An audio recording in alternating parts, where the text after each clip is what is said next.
Mon gendre m'a laissé sous la pluie à Paris. Ce qu'il a découvert 2 heures après l'a détruit. Avant de commencer, si cette histoire vous touche, n'oubliez pas de vous abonner à la chaîne, de laisser un like et de commenter d'où vous nous écoutez. Merci infiniment. Maintenant, voici mon histoire. Je m'appelle Elisabeth Beaumont-Moreau, j'ai 67 ans. Et ce soir, sous la pluie battante du boulevard Haussmann, je viens de comprendre quelque chose que j'aurais dû accepter il y a 10 ans. Mes enfants ne m'ont jamais vraiment aimé. Il est 22 heures passées. L'eau froide traverse mon manteau beige bon marché, celui que j'ai acheté aux Puces de Saint-Ouen il y a 3 ans. Mes cheveux gris collent à mon visage. Je sens l'arthrose dans mon genou gauche qui pulse à chaque battement de cœur. Le train de Lyon avait 2 heures de retard à cause d'un incident technique. J'ai appelé Amélie, ma fille, pour la prévenir. Elle m'a dit « Ce n'est pas grave, maman, viens quand tu arrives. » Mais maintenant, debout devant l'interphone du numéro 47, j'attends depuis 7 minutes qu'on me réponde. J'appuie à nouveau sur le bouton. 1 fois, 2 fois, 3 fois. Enfin, un grésillement. Qui est-ce? La voix de Marc, mon gendre, irrité, fatigué. Marc, c'est moi. Elisabeth. Un soupir audible à travers l'appareil. Maintenant, il est 22 heures. Le train de Lyon a eu du retard. Amélie m'a dit que je pouvais venir. Attends là. L'interphone se tait. Je reste immobile, l'eau ruisselant dans mon cou. Un couple passe sous un grand parapluie noir. Il me regarde brièvement, puis détourne les yeux. Personne ne s'arrête jamais pour les vieilles femmes trempées. 5 minutes passent, puis 10. La porte de l'immeuble ne s'ouvre toujours pas. Finalement, Marc descend. Je le vois à travers la porte vitrée. Il porte un pull en cachemire gris, un pantalon de costume. Ses cheveux sont parfaitement coiffés. Il reste sous la marquise de l'entrée, n'ouvrant pas la porte complètement. Juste assez pour que sa voix passe. « Écoute, Elisabeth, ce n'est vraiment pas le bon moment. » Mais Amélie m'a dit « Amélie dort. Les enfants sont malades. On a une journée difficile demain. » Il croise les bras. « Tu ne peux pas rester ici ce soir. » Mon cœur se serre. Je n'ai nulle part où aller. Tous les hôtels près de la gare étaient complets. Marc soupire, et ce qu'il dit ensuite me frappe comme un coup de poing dans l'estomac. « Vieille, prends un taxi, il n'y a pas de place pour toi ici. » Le mot résonne. Vieille, pas belle-mère, pas Elisabeth. Vieille, il ne me laisse même pas répondre. La porte se referme. Le clic de la serrure automatique retentit comme un jugement final. Je reste là, sous la pluie qui redouble d'intensité. Les lumières des appartements au-dessus brillent chaleureusement. Je vois des ombres bouger derrière les rideaux. Des familles, des vies, des endroits où je ne suis pas la bienvenue. Pendant un moment, je ne bouge pas. Je ne pleure pas non plus. Je suis au-delà de ça. Il y a quelque chose qui se brise en moi, mais c'est silencieux, propre, définitif. Ma main tremblante, pas de froid, mais de quelque chose de bien plus profond, sort mon téléphone de la poche de mon manteau. L'écran est embué. J'essuie avec ma manche mouillée. Je cherche un contact que je n'ai pas utilisé depuis des mois. Bernard Fontaine. Privé, j'hésite. Mon doigt plane au-dessus du nom. Si j'appelle ce numéro, tout change. 10 ans de mensonges, de silence, de sacrifice. Tout sera révélé. Est-ce que je suis prête? Je lève les yeux vers la fenêtre du 3e étage. La lumière de l'appartement d'Amélie et Marc. Ma fille dort là-haut, inconsciente que sa mère se tient dehors comme une mendiante. Quelque chose en moi se durcit. J'appuie sur le bouton d'appel. 2 sonneries. 3. Puis une voix masculine, cultivée, inquiète. « Madame Beaumont ?» Il utilise mon nom de jeune fille, celui que personne dans ma famille ne connaît vraiment. Il est plus de 22 heures. Tout va bien? Non, Bernard. Ma voix est calme, étrangement calme. Tout ne va pas bien. J'ai besoin que tu envoies la voiture, maintenant. Où êtes-vous? Boulevard Haussmann, numéro 47. Un silence. Puis, j'arrive dans 15 minutes. Madame, qu'est-ce qui s'est passé? Ce qui devait arriver, Bernard. Ce qui devait inévitablement arriver. Je raccroche. 15 minutes. Je peux tenir 15 minutes de plus. Un taxi passe, ses phares balayant le trottoir mouillé. Il ne s'arrête pas. Un homme sort du numéro 49 avec son chien. Il me jette un regard curieux, puis rentre rapidement. Le chien aboie une fois dans ma direction. Je ferme les yeux. Les souvenirs affluent, que je le veuille ou non. 10 ans plus tôt. Le bureau de maître Bernard Fontaine, avenue Montaigne. J'avais 57 ans. Je venais de perdre mon mari, Jean-Pierre, d'une crise cardiaque brutale. Jean-Pierre Moreau, un homme bien, un professeur de littérature à la Sorbonne. Nous nous étions rencontrés quand j'avais 28 ans, après que j'ai décidé de quitter le monde dans lequel j'étais né. Madame Beaumont, avait dit Bernard ce jour-là, ses lunettes reflétant la lumière du lustre en cristal au-dessus de nous. Vous êtes certaine de cette décision ? J'avais signé les documents devant moi. Des documents qui cachaient mon identité, qui transféraient la gestion de ma fortune à un trust discret, qui me permettait de vivre comme une veuve ordinaire, avec une pension modeste. Mon mari m'a épousée pour mon nom, avais-je dit doucement. Il l'a avoué sur son lit de mort. 39 ans de mariage, Bernard. Et tout était construit sur un mensonge. Vos enfants. Je veux qu'ils m'aiment pour qui je suis, pas pour ce que je possède. Bernard avait hoché la tête, bien qu'avec réticence. Et s'il ne découvre jamais ? J'avais souri tristement. Alors je mourrais en sachant que j'ai été aimé, même si c'était pour la mauvaise personne. Retour au présent. Mes yeux s'ouvrent. La pluie a légèrement diminué, se transformant en une bruine fine et pénétrante. 10 ans. 10 longues années à jouer ce rôle. La veuve pauvre, la mère encombrante, la grand-mère qu'on invite par obligation. Et pendant tout ce temps, personne n'a jamais demandé. Personne n'a jamais dit « Maman, comment vas-tu vraiment ? De quoi as-tu besoin ? Qu'est-ce qui te rendrait heureuse ?» Au loin, j'entends le ronronnement distinctif d'un moteur puissant. Une Rolls-Royce fantôme noire tourne au coin de la rue de Courcelles. Elle glisse silencieusement sur l'asphalte mouillé, ses phares découpant la brume comme des lames de lumière. Le véhicule s'arrête directement devant moi, précis au centimètre près. La portière conducteur s'ouvre. Bernard Fontaine descend. Il a 62 ans, les cheveux argentés impeccablement coiffés, un costume 3 pièces sous un pardessus en laine. Il ouvre un grand parapluie noir et s'approche rapidement. « Madame Beaumont !» Sa voix est remplie d'une inquiétude sincère. « Vous êtes trempée. » Il me tend le parapluie, mais c'est trop tard. Je suis déjà complètement mouillé. « Ça va, Bernard ?» Je lève les yeux vers l'immeuble, vers la fenêtre du 3e étage. Quelqu'un se tient là. Une silhouette masculine derrière le rideau. Marc. Il observe. Bon, qu'il observe. Bernard ouvre la portière arrière de la Rolls-Royce.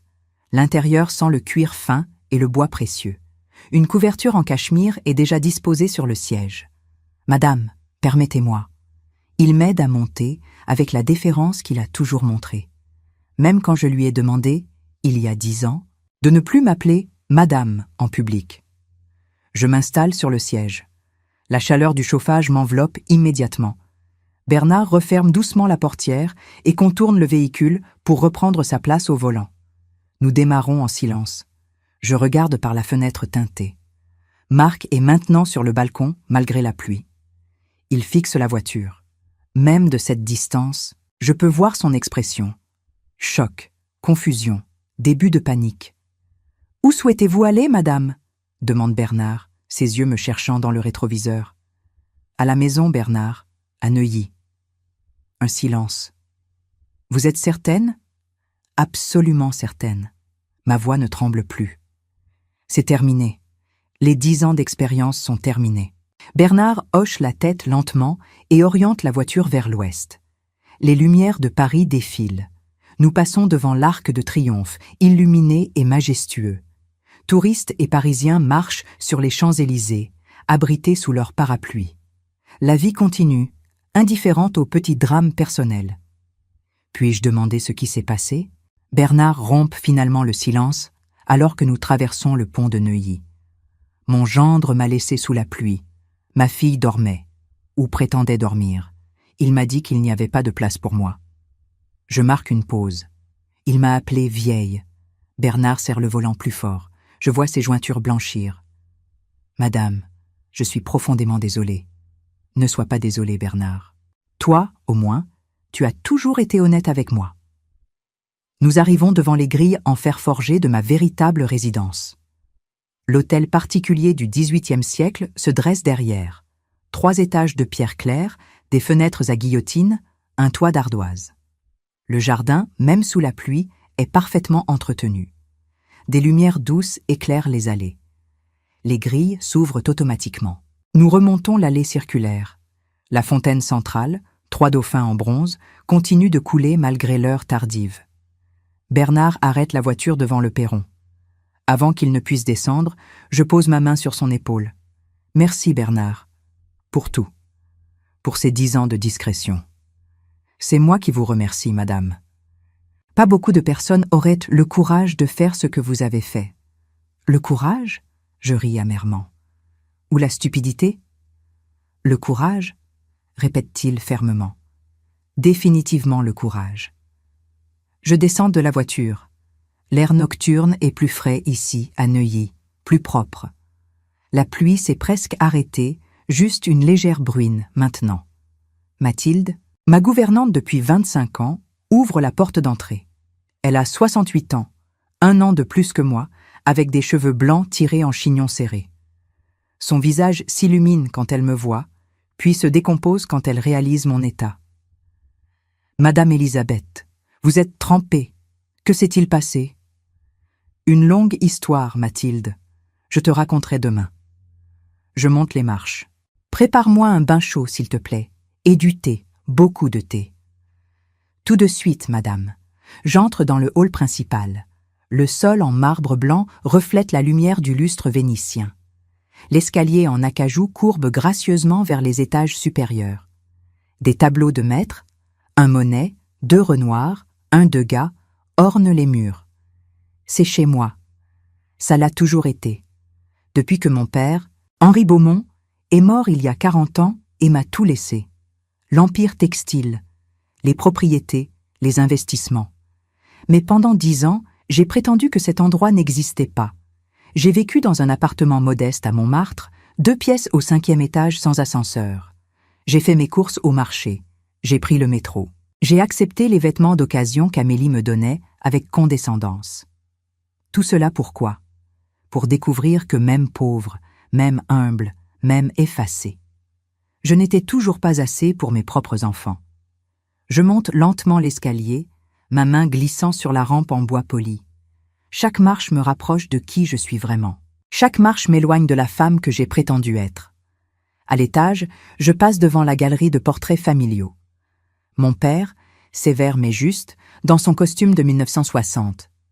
Ma mère, Vivienne, décédée quand j'avais 12 ans, dans sa robe de bal. Et moi, à 25 ans, juste avant de rencontrer Jean-Pierre. Je portais une robe Dior. Mes cheveux étaient noirs alors, pas gris. Mes yeux brillaient d'espoir. Cette jeune femme dans le portrait ne savait pas encore ce qui l'attendait.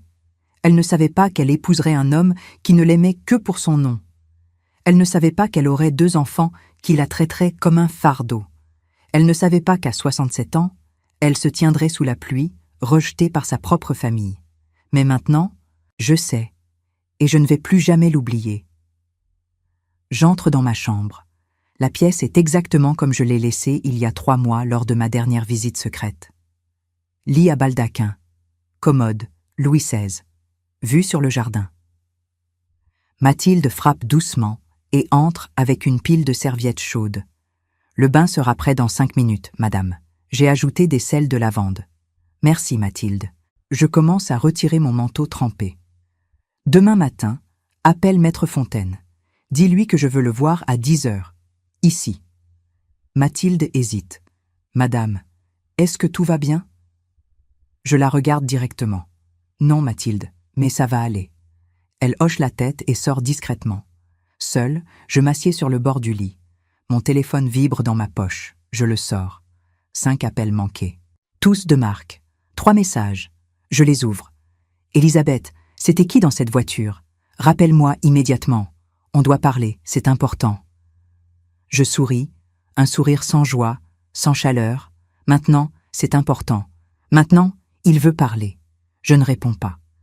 À la place, j'éteins mon téléphone.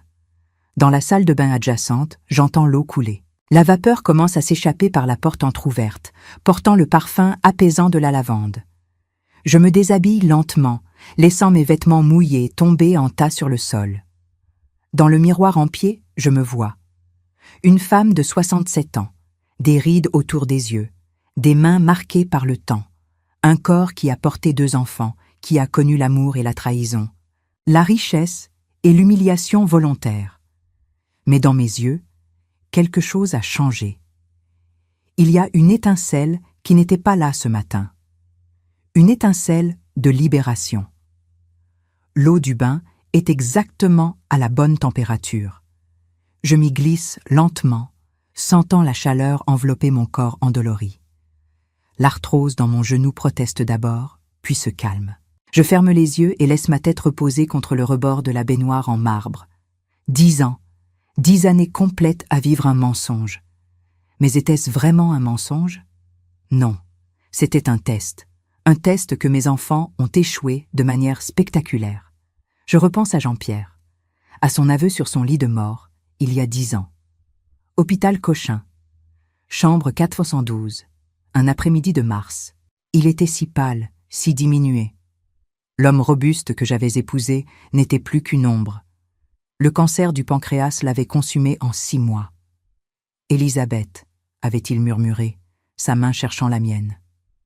Il faut que je te dise quelque chose, avant qu'il ne soit trop tard. Chut, repose-toi. Non, tu dois savoir. Ses yeux, autrefois si vifs, étaient troubles. Quand je t'ai rencontré, quand je t'ai demandé en mariage, ce n'était pas pour les bonnes raisons. Mon cœur s'était serré. Jean-Pierre, j'ai vu ton nom dans le journal. Beaumont, l'héritière textile. J'étais un jeune professeur sans le sou. Ambitieux, stupide. Une larme avait coulé sur sa joue. Je t'ai séduite pour ton argent, Élisabeth. Et je l'ai utilisé. Pour ma carrière, pour mon confort, pour tout. J'étais restée silencieuse, le choc me paralysant. Mais voilà le pire, avait-il continué. Quelque part en chemin, je suis réellement tombé amoureux de toi, vraiment. Et je n'ai jamais su comment te le dire, comment avouer que ça avait commencé par un calcul froid. Pourquoi me le dire maintenant? Parce que tu mérites la vérité. Parce que tu as toujours mérité mieux que moi.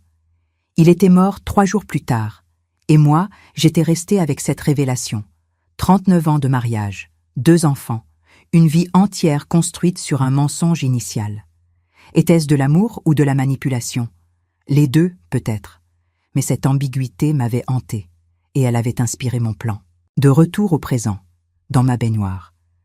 Je voulais savoir, désespérément, est-ce que mes enfants m'aimaient pour moi? Ou étaient-ils comme leur père, incapables de voir au-delà du nom Beaumont? Alors j'avais tout caché. L'argent, les propriétés, le statut. J'étais devenue Élisabeth Moreau, veuve modeste. Je vivais avec une petite pension que je m'étais arrangée pour me verser à moi-même via le trust. Bernard m'avait prévenu. Les gens changent quand ils pensent que vous n'avez rien à leur offrir. Il avait raison. Le premier signe était venu d'Amélie, 6 mois après la mort de Jean-Pierre. « Maman, tu ne peux pas continuer à vivre dans cet appartement. C'est trop grand pour toi maintenant. Pourquoi ne pas déménager dans quelque chose de plus petit, plus économique ?» J'avais déménagé à Montmartre, 2 pièces, 5e étage sans ascenseur.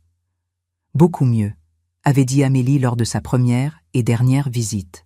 « Plus adapté à ta situation. » Ma situation, comme si j'étais une cause perdue. Puis était venu Noël, la première année. « Maman, on part au chalet à Courchevel. Marc a réservé pour nous et les enfants. »« Oh, c'est merveilleux. Je pourrais peut-être. »« C'est un petit chalet, maman. Juste assez de chambres pour nous. Mais ne t'inquiète pas, on t'enverra des photos. » J'avais passé Noël seule, avec un poulet rôti pour une personne et une bouteille de vin bon marché. Amélie m'avait envoyé exactement 3 photos. Elle, Marc et mes petits-enfants sur les pistes, souriants, bronzés, heureux. Sans moi, mon fils, Julien, n'était pas mieux. Maman, on organise le baptême de Léa dimanche, une petite cérémonie intime. Je peux venir ? Un silence gêné. Bien sûr. Mais tu comprends, on a limité la liste. Juste la famille proche et quelques amis importants de Sophie. Je suis ta mère, Julien. Oui, bien sûr. Viens si tu veux, mais on ne peut pas te réserver une place à la table principale. Tu seras avec les autres invités. Les autres invités. Pas la grand-mère de l'enfant baptisé, juste une invitée parmi d'autres. J'y étais allée quand même. J'avais porté ma plus belle robe, achetée au solde, mais décente. J'avais apporté un cadeau modeste, un livre de contes pour enfants. Sophie, la femme de Julien, l'avait à peine regardé. Oh, comme c'est mignon. J'avais été placée à une table au fond de la salle avec des gens que je ne connaissais pas. Des collègues de travail de Julien.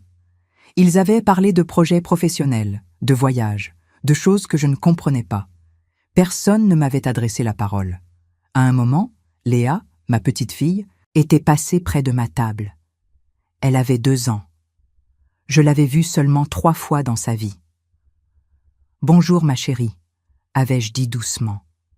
Elle m'avait regardé avec des yeux curieux, puis avait couru vers sa mère en criant « Maman, il y a une vieille dame qui me parle. » Ma propre petite fille ne me reconnaissait pas. L'eau du bain commence à refroidir. J'ouvre les yeux et regarde le plafond orné de moulures délicates. Au centre, un lustre en cristal que ma mère avait choisi elle-même dans les années 1960. « Oh maman !» je murmure. « Tu aurais été tellement déçue. » Elle m'avait élevée avec des valeurs, l'importance de la famille, la loyauté, la gentillesse. « Notre argent est une responsabilité, Elisabeth, » disait-elle toujours, « pas un privilège. Nous devons l'utiliser pour faire le bien. » J'avais essayé. Dieu sait que j'avais essayé. Mais mes enfants n'avaient jamais appris ces leçons. Peut-être parce que Jean-Pierre les avait élevés différemment quand j'avais le dos tourné. Peut-être parce que j'avais été trop douce, trop indulgente. Ou peut-être simplement parce que certaines personnes ne savent pas être reconnaissantes. Je sors du bain et m'enveloppe dans une robe de chambre en soie. Mes cheveux mouillés laissent des traces sur le tissu. Dans le miroir, je me regarde à nouveau. Qui suis-je maintenant ? Élisabeth Beaumont, l'héritière que j'ai essayé d'enterrer ? Ou Élisabeth Moreau, la veuve humble que j'ai créée ? Ni l'une ni l'autre, je réalise. Je suis simplement Élisabeth, une femme qui a appris une leçon difficile à 67 ans. On ne peut pas forcer les gens à nous aimer, même pas ses propres enfants. Le lendemain matin arrive avec une lumière claire et froide. J'ouvre les yeux à 6 heures, comme toujours. Les habitudes de toute une vie ne disparaissent pas du jour au lendemain, même quand tout le reste change. Je me lève et marche jusqu'à la fenêtre. Le jardin de Neuilly s'étend devant moi, parfaitement entretenu.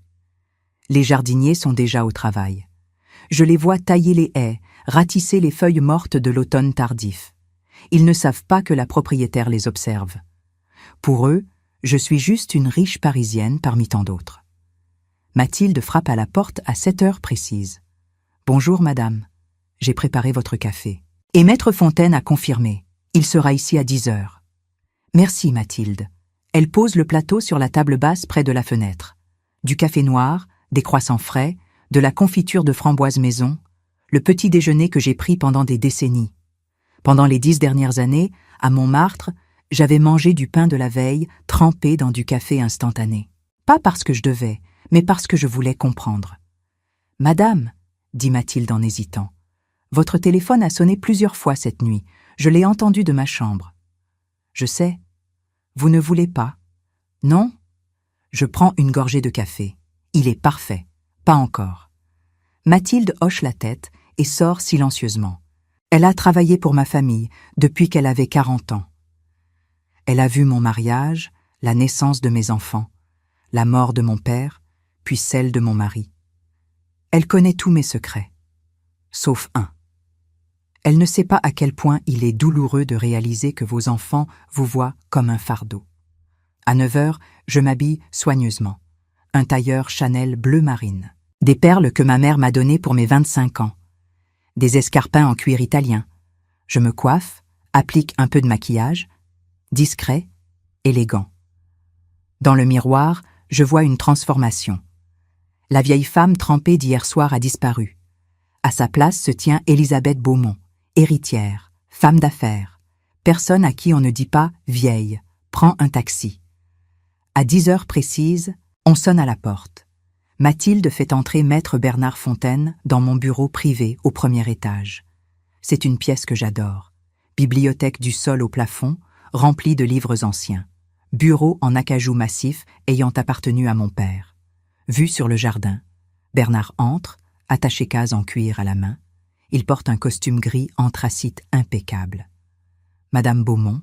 Il s'incline légèrement. Assieds-toi, Bernard. Il prend place dans le fauteuil en face de mon bureau. Mathilde apporte du café, puis nous laisse seuls. J'imagine que tu sais pourquoi je t'ai demandé de venir. Je commence. Je le suppose, oui. L'expérience est terminée. 10 ans, c'était largement suffisant pour obtenir ma réponse. Bernard ouvre son attaché-case et en sort plusieurs dossiers. J'ai pris la liberté de préparer quelques documents. Mais avant de continuer, puis-je vous poser une question? Bien sûr. Regrettez-vous ces 10 années? Je réfléchis longuement avant de répondre. Non, je ne regrette pas. Parce que maintenant je sais. Et savoir, aussi douloureux que ce soit, vaut mieux que vivre dans l'incertitude. Qu'avez-vous appris? Que mes enfants ne m'ont jamais vu. Ils ont vu une mère, une grand-mère, une obligation. Mais pas moi, pas Élisabeth. Je marque une pause. Et que ce n'est pas entièrement leur faute. Leur père les a élevés dans un certain confort, avec certaines attentes. Quand ce confort a disparu, ou quand ils pensaient qu'il avait disparu, ils n'ont plus su comment me traiter. Bernard hoche la tête. Voulez-vous vraiment poursuivre avec les mesures que nous avions discutées? Oui. Ce sera très difficile pour eux. Ce devrait l'être. Ma voix est ferme. Ils doivent comprendre qu'il y a des conséquences. Que les gens ne sont pas des objets qu'on utilise selon sa convenance. Bernard sort le premier document. Bien, alors commençons. Premièrement, votre testament actuel laisse 80% de votre fortune à vos enfants, à parts égales. Les 20% restants vont à diverses œuvres caritatives. C'est correct. Je propose d'inverser cela. 20% à vos enfants, 10% chacun. 80% aux œuvres caritatives que nous avons sélectionnées. Mon cœur se serre, mais je hoche la tête. Continue. De plus, les 10% qu'ils recevront ne seront pas versés immédiatement. Ils seront placés dans un trust qui leur versera une rente mensuelle, confortable, mais pas extravagante. 15 000 € par mois chacun. 15 000 €, une somme que beaucoup de Français ne verront jamais dans toute leur vie. Mais pour Amélie et Julien, habitués au luxe, ce sera un choc. Et le reste? J'ai préparé une liste d'organisations. L'hôpital Necker pour les enfants malades, la Fondation Abbé Pierre pour les sans-abri, Médecins sans frontières, la Croix-Rouge, des bourses universitaires pour étudiants défavorisés. Il me tend la liste. Au total, 68 millions d'euros seront distribués. 68 millions. De quoi changer des vies, des milliers de vies. C'est parfait. Il y a autre chose. Bernard sort un deuxième document. Cette maison, votre appartement à Monaco, la maison de campagne en Provence, les propriétés. Oui. Actuellement, vos enfants pensent qu'elles leur reviendront. Je suggère que la maison de Neuilly soit donnée à la ville de Paris pour être transformée en musée ou en centre culturel. Monaco peut être vendu, les fonds allant à la recherche médicale. Et la Provence? La Provence reste à moi, je l'interromps. Pour le moment, c'est là que je veux passer mes dernières années. Dans la maison où j'étais heureuse enfant, avant que tout ne devienne compliqué. Très bien. Bernard fait une note. Maintenant, la partie difficile. Quand voulez-vous leur annoncer? Je regarde par la fenêtre. Un oiseau se pose sur la branche d'un platane. Il chante, insouciant des drames humains en dessous. Ils vont venir, Bernard, probablement aujourd'hui. Marc a vu la voiture hier soir. Il a vu comment tu m'as traité. Il a des soupçons. Et quand ils viendront, je leur dirai la vérité, toute la vérité. À ce moment précis, mon téléphone vibre sur le bureau. Je le retourne. Amélie. 23 appels manqués maintenant. Bernard le voit aussi. Voulez-vous que je réponde? Non. Je prends le téléphone et l'éteins complètement. Ils attendront, comme j'ai attendu hier soir sous la pluie. Bernard range ses documents. Il y a une dernière chose, madame.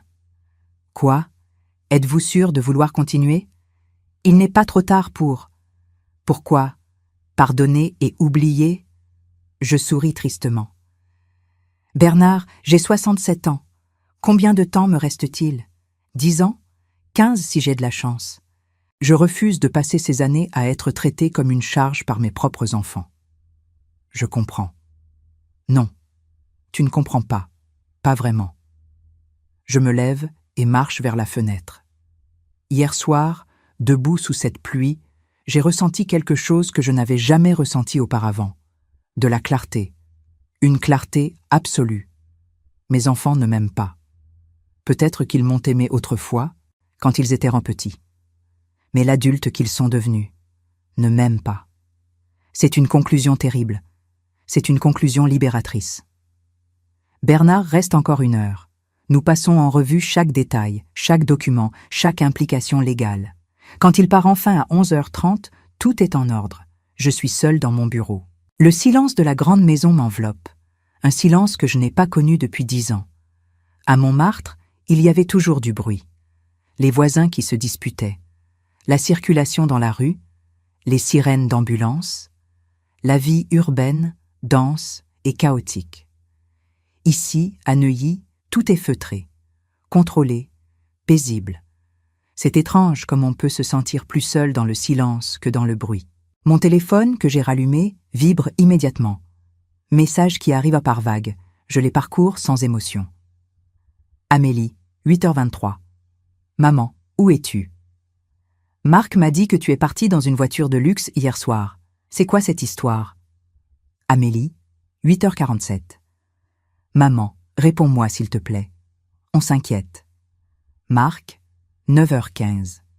Elisabeth, nous devons parler. J'ai peut-être été un peu brusque hier soir. Rappelle-moi. Julien, 9h52. Maman, Amélie m'a dit que tu n'étais pas à Montmartre. Où es-tu? Tout va bien? Amélie, 10h34. Maman, réponds. On va appeler la police si tu ne donnes pas de nouvelles. La police. Comme si j'avais disparu. Comme si j'étais une vieille femme sénile qui s'était perdue. Je décide de répondre. Un seul message. Court. Précis. Je vais très bien. Je suis chez moi. Si vous souhaitez me voir, venez à cette adresse. 47 avenue du Maréchal Foch, Neuilly-sur-Seine. Demain, 10h. Soyez ponctuels. J'envoie le message simultanément à Amélie et Julien. Les réponses arrivent dans les secondes qui suivent. Amélie, quelle adresse? C'est tout ça? Ce n'est pas Montmartre. Julien, maman, je ne comprends pas. Tu habites où maintenant? Marc, via le téléphone d'Amélie. Avenue Foch, c'est l'un des quartiers les plus chers de Paris. Qu'est-ce qui se passe? Je ne réponds pas. J'éteins à nouveau le téléphone. Le reste de la journée passe dans une sorte de brume. Mathilde me sert le déjeuner. Une salade niçoise, du pain frais, un verre de vin blanc. Je mange seul dans la salle à manger, sous le regard des portraits de mes ancêtres. Mon arrière-grand-père, Auguste Beaumont, qui a fondé l'entreprise textile en 1889. Mon grand-père, Charles, qui l'a développé pendant l'entre-deux-guerres. Mon père, Henri, qui en a fait un empire. Et moi, Élisabeth, la dernière de la lignée. Celle qui n'a pas eu de fils pour transmettre le nom. Celle qui a vendu l'entreprise familiale il y a 20 ans, préférant investir dans des causes qui avaient du sens.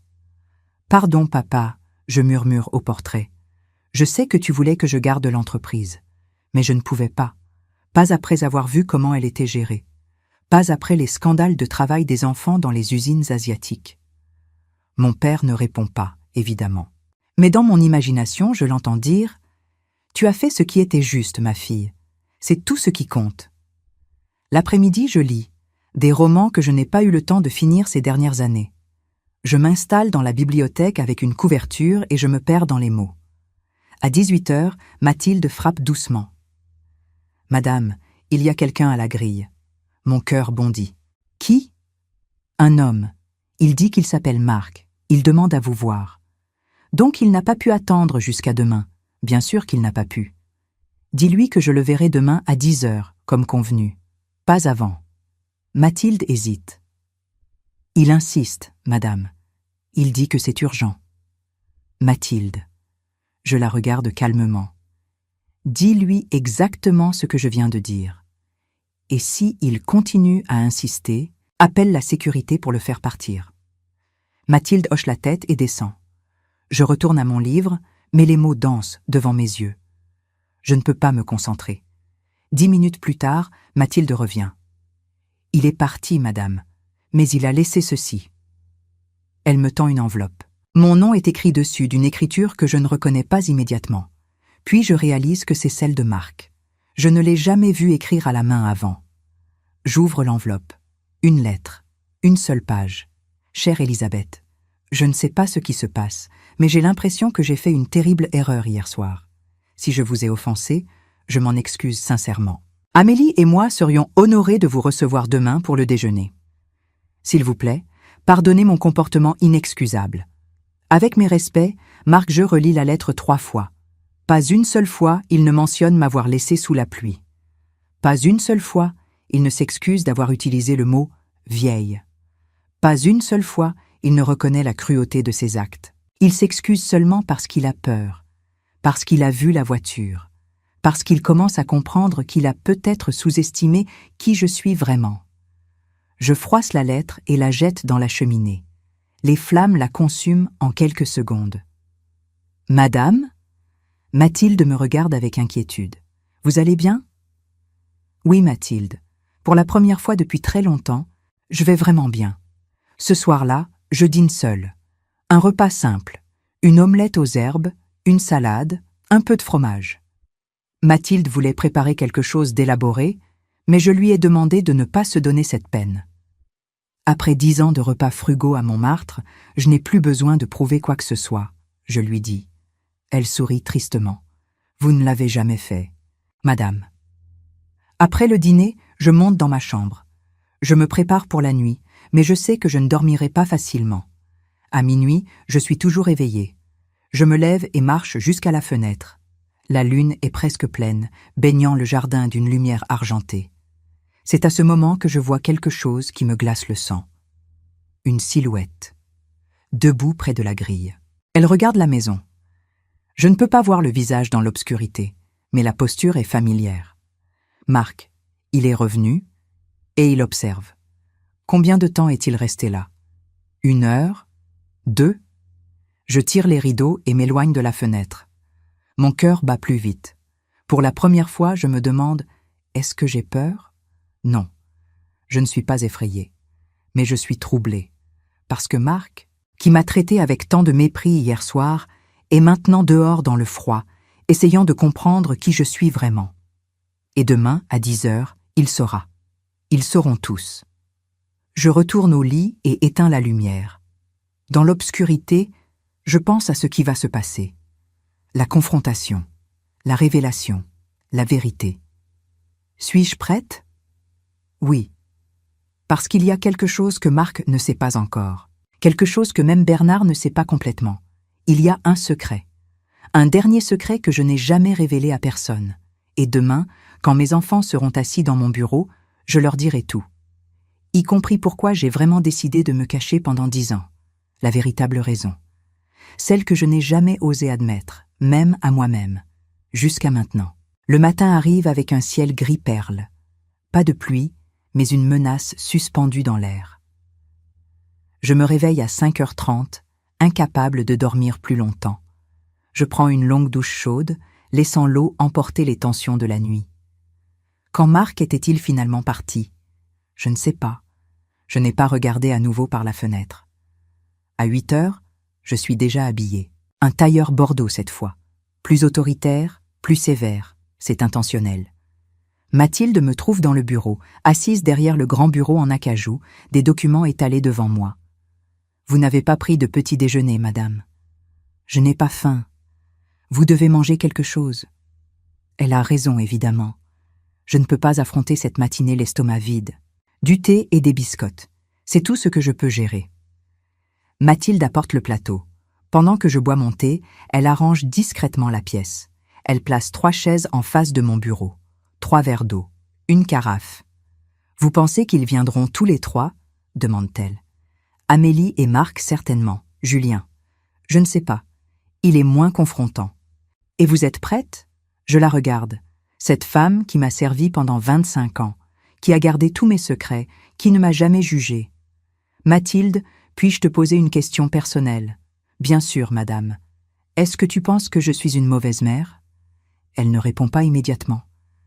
Elle s'assied dans l'une des chaises, un geste inhabituel, mais je ne l'arrête pas. « Je pense, dit-elle lentement, que vous avez fait ce que vous pensiez être juste.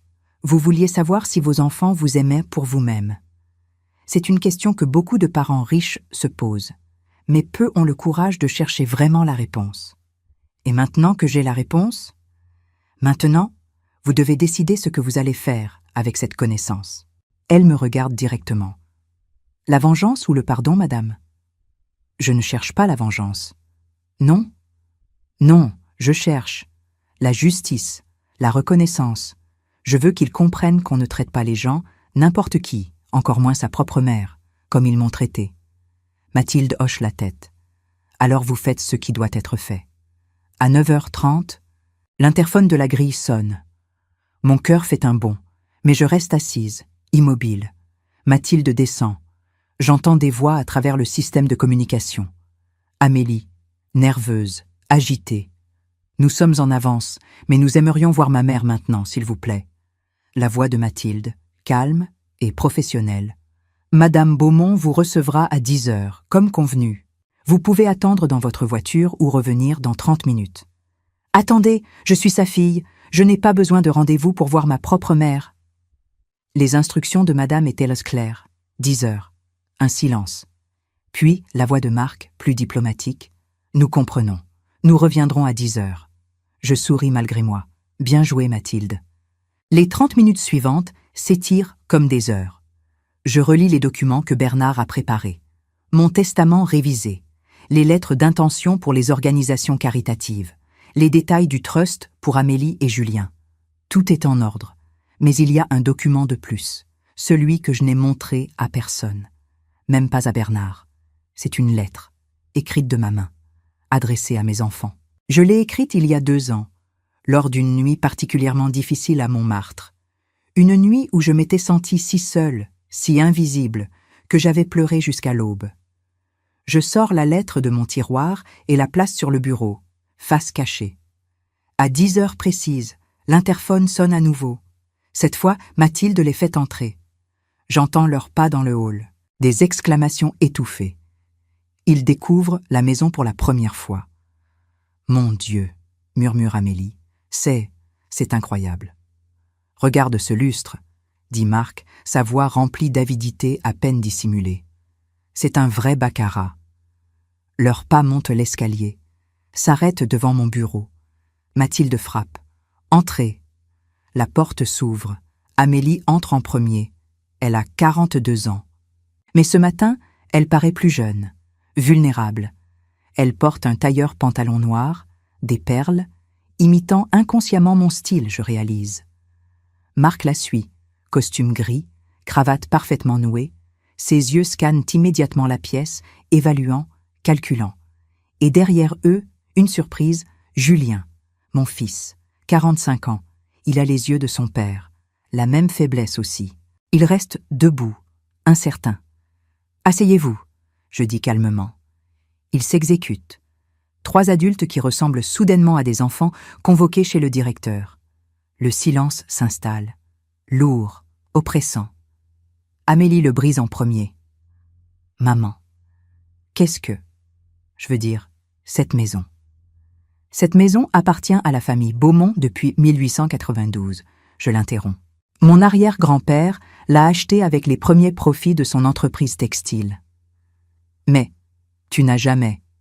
Tu vis à Montmartre. Non, Amélie. J'ai vécu à Montmartre. Pendant 10 ans. Avant cela, et maintenant à nouveau, je vis ici. Marc se penche en avant.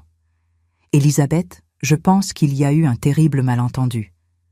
Il n'y a eu aucun malentendu. Ma voix est glaciale. Hier soir, tu m'as laissée sous la pluie, tu m'as appelée vieille et tu m'as dit qu'il n'y avait pas de place pour moi. C'était très clair. Il pâlit. J'étais fatiguée, stressée, je n'aurais jamais dû. Non, tu n'aurais jamais dû, mais tu l'as fait. Et ce n'était pas la première fois que j'ai été traitée comme un fardeau par ma propre famille. Julien prend finalement la parole. Maman, on ne savait pas. On pensait vraiment que tu avais des difficultés financières. Vraiment? Je le regarde fixement. Même quand je vous ai dit que j'allais bien, même quand je refusais votre argent, le peu que vous offriez, vous pensiez que j'avais besoin de charité? Mais l'appartement à Montmartre, commence Amélie, était un choix, mon choix, pour mener une expérience. Quelle expérience? Marc demande, sa voix tendue. C'est le moment de vérité. Je voulais savoir, je dis lentement, si vous m'aimiez pour moi, pas pour mon argent, pas pour mon nom, mais pour qui je suis vraiment. Amélie secoue la tête. Maman, c'est ridicule. Bien sûr qu'on t'aime. Me laissez-vous finir? Ma voix claque comme un fouet. Elle se tait immédiatement. Il y a 10 ans, votre père est mort. Sur son lit de mort, il m'a avoué quelque chose. Je prends une profonde respiration. Il m'a épousée pour mon argent. Il me l'a dit clairement. Notre mariage entier était construit sur ce mensonge. Julien et Amélie échangent un regard choqué.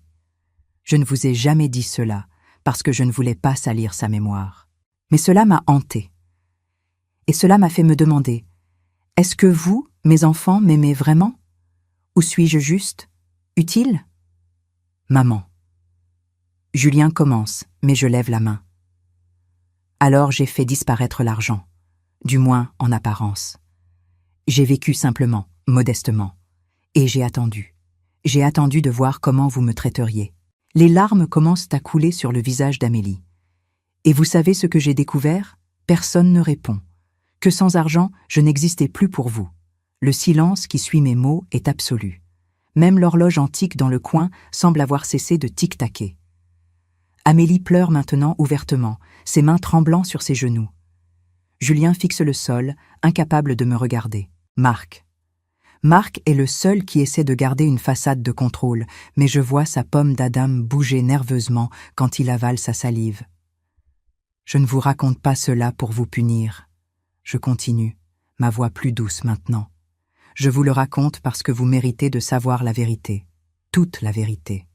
Maman, dit Amélie d'une voix brisée, on ne savait pas. On n'a jamais voulu. Te faire sentir invisible? Je termine pour elle. Pas importante? Comme un fardeau? Elle hoche la tête misérablement. Mais c'est exactement ce que vous avez fait. Je sors une feuille de papier de mon tiroir. J'ai fait une liste. Voulez-vous l'entendre? Maman, s'il te plaît, supplie Julien. Non, vous allez écouter. Ma voix est ferme. Noël 2016. Vous êtes parti à Courchevel. J'ai passé Noël seul avec un poulet pour une personne. Amélie étouffe un sanglot. Le baptême de Léa, 2017. J'étais assise au fond de la salle avec des étrangers. Ma propre petite fille ne me connaissait pas. Julien ferme les yeux, la douleur évidente sur son visage. Mon 65e anniversaire, 2023. Amélie, tu as annulé notre déjeuner parce que tu avais rendez-vous au spa. Julien, tu as envoyé un message texte, 5 mots. Bon anniversaire maman, je t'embrasse. Marc essaie d'intervenir. Élisabeth, les gens sont occupés, ils ont des vies. Ne me parle pas de vies occupées. Je me lève brusquement, ma chaise raclant le parquet. J'ai élevé 2 enfants seuls après la mort de leur grand-père quand ils étaient petits. J'ai travaillé, j'ai géré une fortune, j'ai siégé dans des conseils d'administration et je n'ai jamais été trop occupée pour mes enfants. Ma voix résonne dans la pièce. Je me rends compte que je crie. Je me reçois, reprenant mon calme. Pardon, je murmure. Je ne voulais pas crier. Non, dit Julien doucement. Tu devrais crier, on le mérite. Ces mots, ces simples mots, me touchent plus que je ne veux l'admettre. Il y a quelque chose d'autre que vous devez savoir, je dis. Quelque chose que personne ne sait, même pas Bernard, mon avocat. Ils attendent, tendus. Quand votre père est mort, je n'ai pas seulement découvert qu'il m'avait épousée pour l'argent. Je prends la lettre cachée dans mon tiroir, celle que j'ai écrite il y a 2 ans. J'ai découvert autre chose. Je leur tends des copies d'un vieux document, un acte notarial daté de 1985. « Qu'est-ce que c'est » demande Amélie en prenant le document avec des mains tremblantes. « C'est un accord entre votre père et mon père, signé 6 mois avant notre mariage. Ils lisent. Je vois le moment exact où ils comprennent. » Les yeux d'Amélie s'agrandissent. Julien devient blanc comme un linge. « Papa. Papa a reçu de l'argent de grand-père Henri ?» murmure Julien. 2 millions de francs. « Pour t'épouser ?» Pas exactement pour m'épouser, je corrige. Pour assurer ma sécurité et mon bonheur, comme le document le formule élégamment. Mon père savait que j'étais amoureuse de Jean-Pierre. Il savait aussi que Jean-Pierre était pauvre. Alors il a arrangé les choses. « Mon Dieu !» souffle Amélie. « Votre père n'était pas un homme mauvais, je m'empresse d'ajouter. Il était faible, ambitieux, mais au fil des années, je crois qu'il m'a vraiment aimé, à sa façon. »« Mais pourquoi tu nous dis ça maintenant ?» demande Julien. « Parce que j'ai réalisé quelque chose. » Je les regarde tous les trois. La richesse corrompt. Elle corrompt les mariages, les amitiés, les relations familiales. Elle fait que les gens se demandent constamment « Suis-je aimé pour moi-même ou pour ce que j'ai ?» C'est pour ça que tu as tout caché, dit Marc lentement, pour nous tester. Oui, je hoche la tête. Et vous avez échoué au test. Les mots tombent comme des pierres, brutaux, définitifs. Alors c'est fini ? Demande Amélie, sa voix à peine audible. Tu nous abandonnes ? Non. Je sors les documents que Bernard a préparés. Je ne vous abandonne pas, mais les choses vont changer. Je leur tends des copies de mon Nouveau Testament. Vous recevrez chacun 10% de ma fortune, placée dans un trust qui vous versera 15 000 € par mois.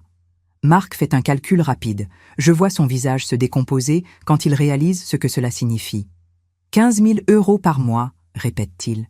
Mais ta fortune est estimée à 420 millions d'euros, je termine calmement.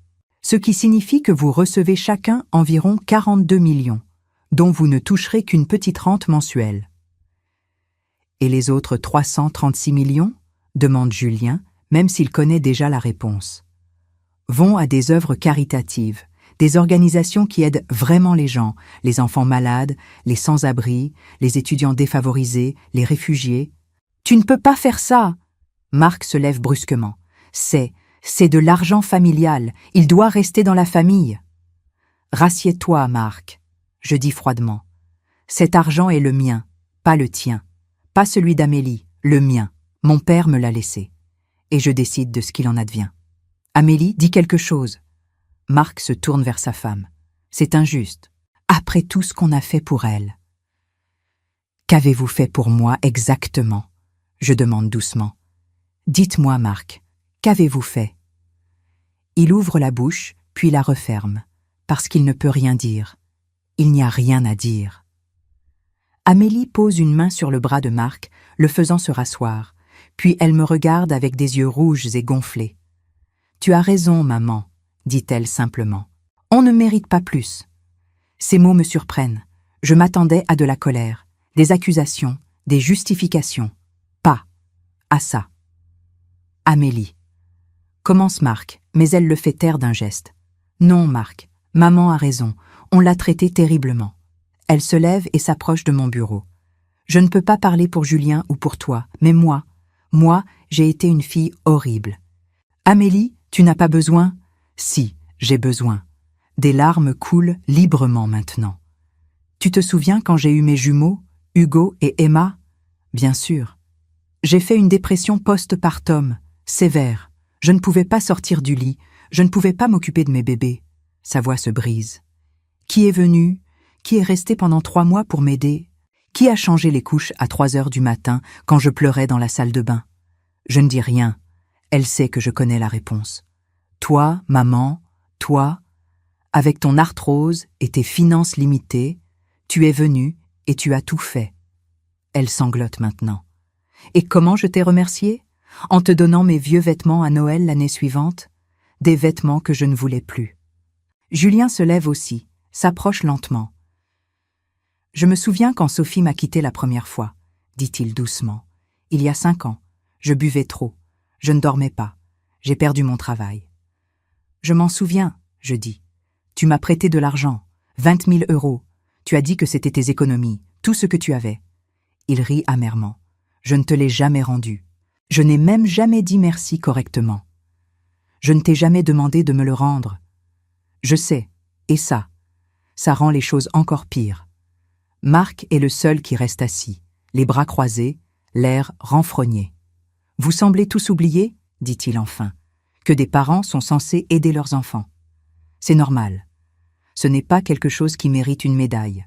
Les mots de Marc flottent dans l'air comme du poison. Amélie et Julien se retournent vers lui, choqués. « Comment peux-tu dire ça ?» murmure Amélie. « Je dis la vérité », répond Marc, se levant maintenant. « Oui, peut-être qu'on n'a pas été parfait. Mais Élisabeth non plus. Elle nous a menti pendant 10 ans. Elle a joué avec nous a testés comme des rats de laboratoire. »« Marc, » commence Julien. « Non, laissez-moi parler. » Marc pointe un doigt vers moi. « Vous voulez savoir pourquoi je vous ai dit de prendre un taxi hier soir ? Parce que vous arrivez toujours sans prévenir. Vous débarquez quand ça vous arrange, sans penser que nous avons des vies, des emplois, des responsabilités. » J'avais appelé, je dis calmement. Amélie m'avait dit de venir. Elle était polie, elle n'allait pas dire non à sa mère. Marc fait les 100 pas maintenant. Et maintenant, parce que j'ai été honnête, parce que j'ai osé établir des limites, je suis le méchant, et vous allez nous punir en donnant notre héritage à des étrangers ? Votre héritage ? Ma voix est dangereusement basse. Cet argent n'a jamais été le vôtre, Marc. Il est à moi. Et même après ma mort, ce ne sera pas le vôtre. Vous êtes folle. Il rit sans humour. Complètement folle. Vous savez quoi ? Gardez votre argent. On n'en a pas besoin. On a très bien réussi sans vous. Vraiment ? Je sors un autre document.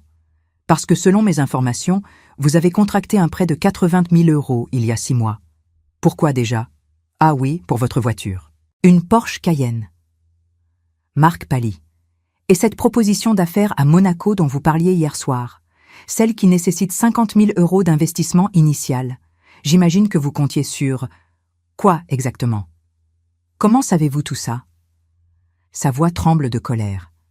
Parce que je ne suis peut-être pas dans votre vie quotidienne, Marc, mais je suis loin d'être stupide. J'ai des gens qui me tiennent informé. Vous nous espionnez ? Il est incrédule. Vous êtes complètement. Sors, dit soudainement Amélie. Nous nous tournons tous vers elle. Quoi ? Marc la regarde sans comprendre. Sors de cette pièce, maintenant. Sa voix est froide, contrôlée. Va attendre dans la voiture. Amélie, tu ne peux pas être sérieuse. Sors, crie-t-elle. Et nous sursautons tous. Tu as déjà fait assez de dégâts, va-t'en. Marc la regarde, bouche bée. Puis il regarde Julien, cherchant du soutien. Julien détourne les yeux. Finalement, Marc tourne les talons et sort, claquant la porte derrière lui. Le silence qui suit est assourdissant. Amélie se laisse tomber sur sa chaise, comme si toute son énergie l'avait quittée. « Je vais divorcer », dit-elle doucement. « Amélie, je commence. Je devrais l'avoir fait il y a des années. Mais j'avais peur d'être seule, peur de ne pas pouvoir m'en sortir financièrement. » Elle lève les yeux vers moi. « Mais maintenant je réalise. J'ai toujours été seule. Marc n'a jamais été un véritable partenaire. Il était juste, là. » Julien s'assoit à côté d'elle et prend sa main. « On est vraiment nuls comme enfants, hein ?» dit-il avec un rire triste. « Assez nuls, oui, » répond Amélie. Je les regarde, ces 2 adultes qui sont mes enfants, imparfaits, égoïstes parfois, mais pas irrémédiables. Il y a quelque chose d'autre que je dois vous dire. Je commence. La vraie raison pour laquelle j'ai fait tout cela. Ils attendent. Votre père m'a dit quelque chose d'autre avant de mourir. Quelque chose que je n'ai jamais répété à personne. Je prends une profonde respiration. Il m'a dit qu'il avait peur. Peur que vous deveniez comme lui. Que vous m'aimiez seulement pour ce que je pouvais vous donner, pas pour qui j'étais. Amélie commence à pleurer à nouveau.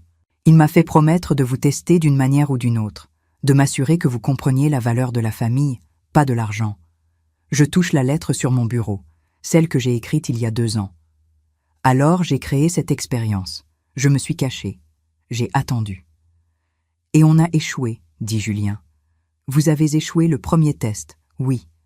Je les regarde tous les deux. Mais maintenant, vous avez une chance de réussir le second. Quel second test ? Demande Amélie. Celui-ci, maintenant, ce moment. Je me lève et marche vers la fenêtre. Je viens de vous dire que vous n'hériterez presque rien, que des centaines de millions iront à des étrangers. Marc était furieux. Mais vous ? Je me retourne pour les regarder. Vous n'avez pas protesté, vous avez accepté. Vous avez reconnu vos erreurs. Ma voix se brise légèrement. C'est plus que je n'espérais. Julien se lève et s'approche de moi. Maman, je ne veux pas de ton argent. Je le dis sincèrement. Ses yeux, les yeux de son père, sont honnêtes. Je veux juste ma mère, la vraie. Celle que je n'ai pas vue depuis que papa est mort. Moi aussi, dit Amélie, nous rejoignant. Je m'en fiche du testament, de l'héritage. Je veux juste réparer ce qu'on a cassé. Je les regarde tous les deux. Mes enfants, imparfaits mais présents. Alors voilà ce qui va se passer, je dis finalement. Le testament reste comme je l'ai dit. La majorité va aux œuvres caritatives. Vous recevez vos rentes. Ils hochent la tête, acceptant. Mais, je continue, vous avez 1 année, 12 mois, pour me prouver que vous avez vraiment changé, que vous comprenez vraiment ce qui compte. Et si on réussit ? Demande Amélie. Si vous réussissez. Je souris pour la première fois de la matinée. Alors peut-être que je reconsidérerai certains détails, pas tout, jamais tout, mais certains détails. Qu'est-ce qu'on doit faire ? Demande Julien. Rien d'extraordinaire, juste être présent, vraiment présent, dans ma vie, pas parce que vous devez, pas par obligation ou par culpabilité, mais parce que vous voulez. On peut faire ça, dit Amélie. On va faire ça. On verra. Je retourne à mon bureau et sors une dernière feuille. Il y a une condition supplémentaire. Laquelle ? Vous devez tous les deux faire du bénévolat. 6 heures par semaine. Dans des organisations qui aident les gens que vous n'avez jamais rencontrés. Les pauvres, les malades, les oubliés. Julien rit. Tu veux qu'on marche dans tes chaussures ? Exactement. Je veux que vous compreniez ce que c'est que d'être invisible. Ignoré. Traité comme si vous ne comptiez pas. Accepté, dit Amélie immédiatement. Accepté, répète Julien. Bien, je m'assois. Maintenant partez. J'ai besoin de temps seul. Ils hésitent, puis Amélie s'approche et fait quelque chose qu'elle n'a pas fait depuis des années. Elle m'embrasse sur la joue. Je suis désolée, maman, murmure-t-elle. Pour tout. Julien fait de même. Puis ils sortent, me laissant seule dans mon bureau. Je m'effondre dans ma chaise, soudainement épuisée. Cette confrontation m'a vidée de toute mon énergie.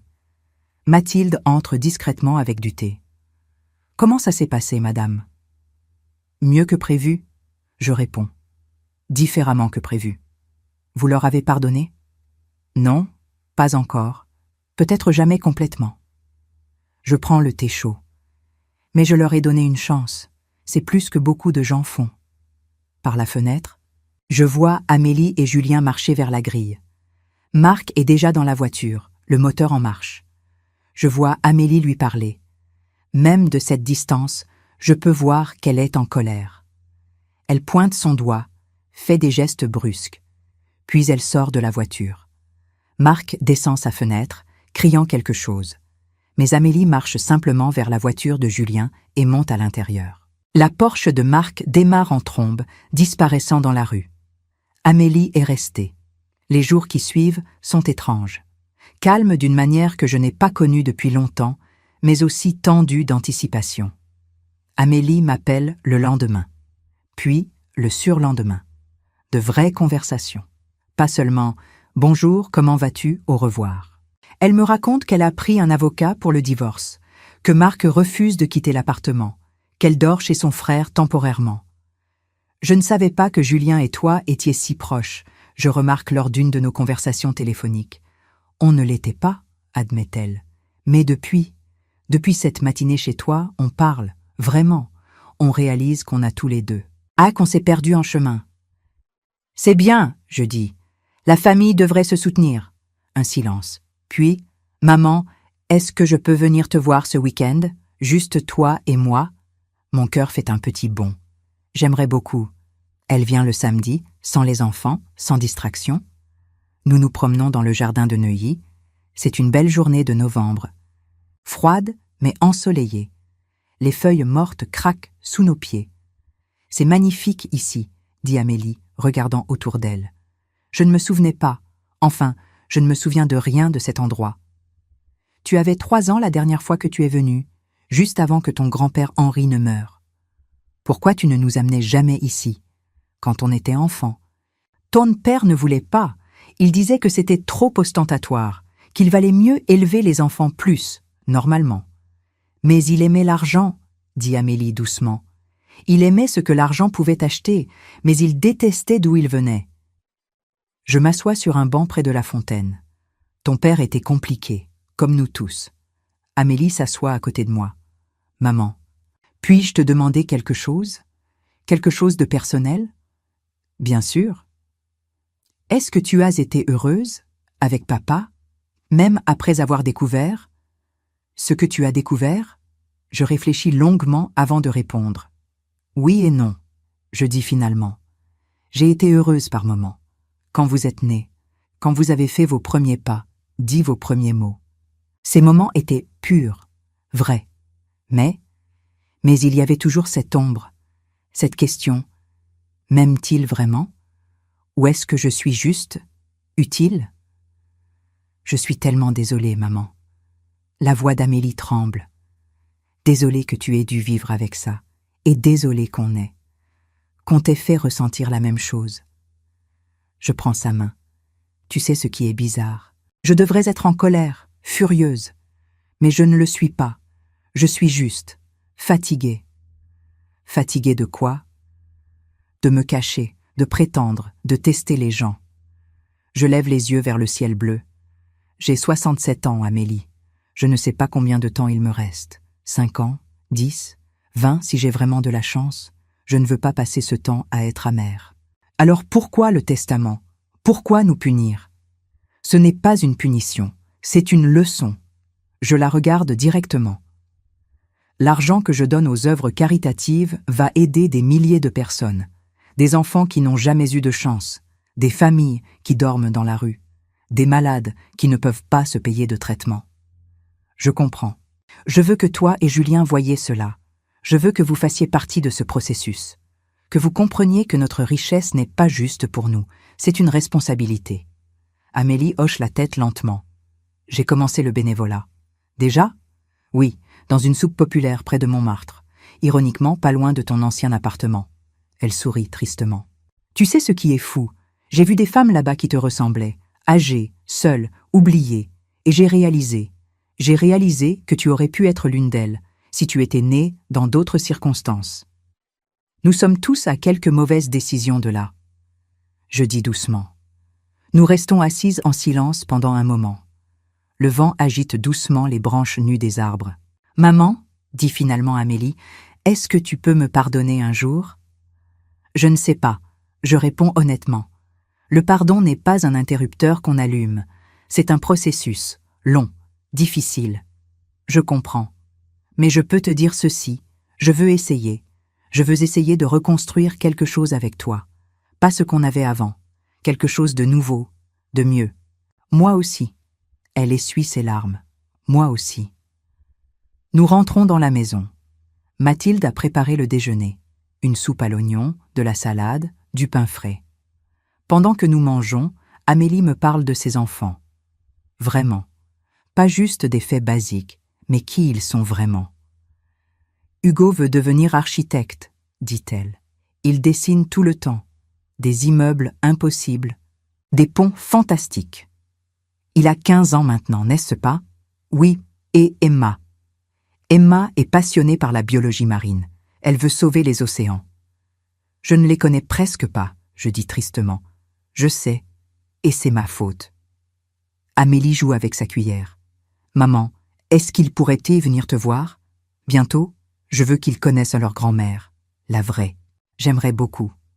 Ils ne savent rien de Tout ça, de ton argent, de qui tu es vraiment. Bien, gardons ça comme ça pour le moment. Je veux qu'ils me connaissent d'abord. Comme Amélie l'a fait, comme une grand-mère normale. Tu n'as jamais été normale, maman, dit Amélie avec un petit rire, même quand tu prétendais l'être. L'après-midi passe trop vite. Quand Amélie part, nous nous embrassons longuement. À bientôt, demande-t-elle. À très bientôt. Je la regarde partir, et pour la première fois depuis 10 ans, je me sens légère. 6 mois ont passé depuis cette matinée dans mon bureau. 6 mois qui ont changé beaucoup de choses. Amélie a divorcé de Marc. La procédure a été difficile, amère, mais elle a tenu bon. Elle vit maintenant dans un appartement plus petit, mais qui est vraiment à elle. Julien a quitté son travail stressant dans la finance. Il enseigne maintenant les mathématiques dans un lycée de banlieue défavorisé. Il gagne moins, mais il dit qu'il dort mieux la nuit. Tous les deux font leur bénévolat religieusement. Amélie à la soupe populaire, Julien dans un centre pour jeunes en difficulté. Et moi, j'ai commencé à vivre vraiment. Pour la première fois depuis la mort de Jean-Pierre. Je donne des conférences sur la philanthropie. Je siège dans les conseils d'administration des organisations que je finance. Je rencontre les enfants qui reçoivent nos bourses, les familles qui trouvent refuge dans nos centres. Je ne me cache plus. Aujourd'hui, c'est un dimanche spécial. J'ai invité toute la famille à Neuilly pour le déjeuner. Amélie avec Hugo et Emma. Julien avec Sophie. Ils se sont remis ensemble, et cette fois, ça semble fonctionner, et leurs enfants Léa et Thomas. Mathilde a préparé un festin. La table de la salle à manger, qui n'avait pas servi depuis des années, est dressée avec la porcelaine fine et l'argenterie de famille. À 12h30, ils arrivent tous ensemble. Les enfants courent dans le jardin, émerveillés. Hugo prend des photos des proportions architecturales de la maison. Emma veut savoir si on peut installer un bassin à poissons. Nous nous asseyons pour déjeuner. C'est bruyant, chaotique, parfait. À un moment, Léa, qui a maintenant 4 ans, grimpe sur mes genoux. « Grand-mère, c'est ta maison ?» demande-t-elle avec de grands yeux. « Oui, ma chérie. »« Elle est grande, on peut venir souvent ?» Je regarde Amélie et Julien. Ils sourient. « Aussi souvent que tu veux ?» Je réponds. Après le déjeuner, pendant que les enfants jouent dehors sous la supervision de Sophie, Amélie, Julien et moi nous retrouvons dans mon bureau. « On a quelque chose pour toi, » dit Amélie. Julien sort une enveloppe. On a travaillé ensemble dessus. J'ouvre l'enveloppe. À l'intérieur, un document. Une proposition. Je lis à haute voix. On veut créer une fondation, explique Julien. En ton nom, la Fondation Élisabeth Beaumont. Elle se concentrerait sur 3 domaines, continue Amélie. L'éducation des enfants défavorisés, le soutien aux personnes âgées isolées et la lutte contre la pauvreté urbaine. On a même trouvé un bâtiment, dit Julien, un ancien hôtel particulier dans le Marais. Il nécessite des rénovations, mais il serait parfait. Je lis le document, ému. Ils ont pensé à tout. Budget, structure, objectif. On sait qu'on ne peut pas effacer le passé, dit Amélie doucement. On sait qu'on a été de terribles enfants. Mais on veut faire mieux. On veut honorer ce que tu essaies de faire. Et on veut que nos enfants grandissent en comprenant la vraie valeur de la richesse, ajoute Julien. Pas ce qu'elle peut acheter, mais ce qu'elle peut accomplir. Je dois essuyer mes larmes avant de pouvoir parler. C'est magnifique, je murmure finalement. Absolument magnifique. Alors tu es d'accord, demande Amélie. Plus que d'accord. Je les regarde tous les deux. Je suis fière, vraiment, profondément fière. Julien me tend un stylo. Il y a juste une chose. On veut que tu sois présidente de la fondation. Pas juste en nom, vraiment active, impliquée. On a besoin de ton expérience, dit Amélie, de ta sagesse. On ne peut pas faire ça sans toi. Je prends le stylo et signe le document. Quand commençons-nous ? Dès que possible, répond Julien avec un grand sourire. Nous retournons au jardin. Les enfants ont découvert la vieille balançoire que mon père avait installée quand j'étais petite. Emma se balance haut, riant aux éclats. Je m'assois sur le banc et regarde cette scène. Ma famille, imparfaite mais présente, essayant, changeant. Amélie vient s'asseoir à côté de moi. « À quoi tu penses ?» demande-t-elle. Je pense à ton grand-père Henri, à ce qu'il dirait s'il voyait tout ça. Il serait fier, tu crois ? Je pense qu'il serait soulagé de savoir que l'argent qu'il a travaillé si dur pour gagner va finalement servir à quelque chose de bien. Et papa? Je réfléchis. Ton père avait ses défauts. Mais il t'aimait, toi et Julien, profondément. Je pense qu'il serait fier de voir qui vous devenez. Même s'il est en partie responsable de qui on était.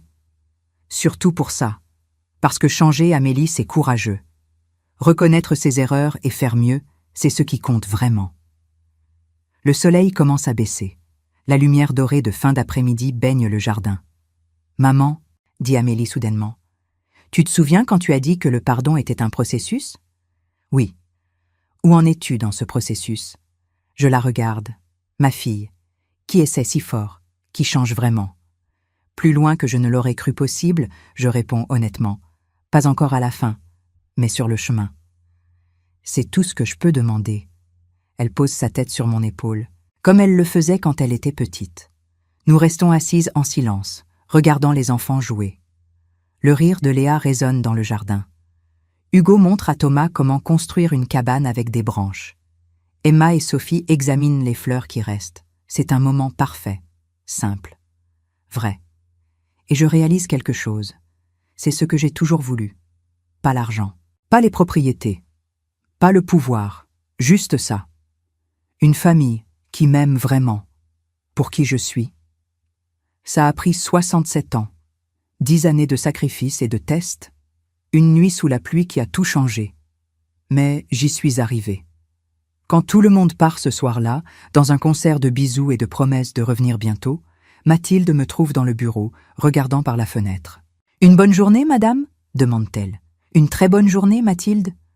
Alors l'expérience a réussi, finalement ?»« Non, » je dis doucement. « L'expérience a échoué, mais les gens ont réussi.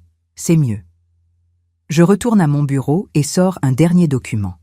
Le testament que Bernard a préparé il y a 6 mois. Je prends un stylo et écris une note en marge. Réviser. Augmenter les parts d'Amélie et Julien à 20% chacun. Pas pour leur argent, mais pour leur montrer qu'ils sont vraiment mes enfants, et que les enfants, même imparfaits, méritent l'amour de leurs parents. Je signe et date. Demain, j'appellerai Bernard. Mais ce soir, je vais juste être. Être Elisabeth. Pas Beaumont, pas Moreau. Juste Elisabeth. Une femme qui a appris que l'amour ne peut pas être testé ou mesuré. Il peut seulement être donné, et finalement reçu.